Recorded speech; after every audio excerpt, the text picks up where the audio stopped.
पुणे जिल्ह्यातील भोर तालुक्यातील नसरापूर येथे एका निष्पाप चिमुरडीवर अत्याचार अत्यंत निर्घृणपणे हत्या करणाऱ्या आरोपी भीमराव कांबळेला आज फाशीची शिक्षा सुनावण्यात आली आणि अवघ्या 2 महिन्यात खटल्याची सुनावणी घेऊन सर्वात जलद गतीने निकाली लागलेला हा मला वाटतं पहिलाच खटला ठरणार आहे।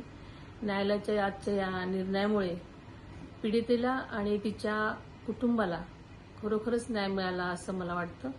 हा निर्णय न्यायव्यवस्थेवरील विश्वास अधिक दृढ करणारा आहे। न्यायालयाच्या या ऐतिहासिक निर्णयाचं मी मनापासून स्वागत करते। अशा क्रूर विकृतीला समाजात कोणतंही स्थान नाही। या निकालामुळे कायद्याचा धाक निर्माण होईल आणि नराधाम अशा तीव्र ज्या गोष्टी आहेत त्या करण्यासाठी नक्कीच झदावणार नाही असं मला वाटतं। निष्पाप मुलींना आणि महिलांना न्याय मिळवून देण्यासाठी तपास यंत्रणा आणि सरकार हे नेहमीच पाठीशी असतं आणि या केसमध्ये सुद्धा वकिलांनी अत्यंत संवेदनशीलपणे आणि तत्परतेने काम केलेलं आपण सगळ्यांनी पाहिलेलं आहे। त्याबद्दल मी त्यांचंही मनापासून आभार मानते। भविष्यात महिलांना, मुलींना आणि तसेच बालकांना सुद्धा सुरक्षिततेसाठी राज्य सरकार कठोरात कठोर पावलं नक्कीच उचलेल असा मला विश्वास आहे। आम्ही सर्वजण पीडित कुटुंबाच्या दुःखात त्यांच्या पाठीशी नेहमीच आहोत।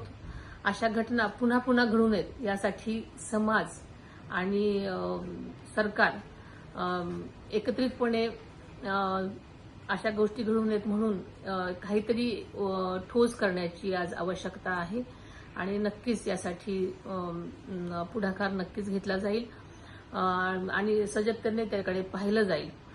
पुणे ग्रामीण पोलिसांनी या प्रकरणी तातडीनं पावलं उचलत विशेष तपास पथक स्थापन केलं आणि पीडितेला न्याय मिळवून दिला आणि खूप जलद गतीने न्याय मिळवून दिला। त्यासाठी त्यांचंही मनापासून मी अभिनंदन करते।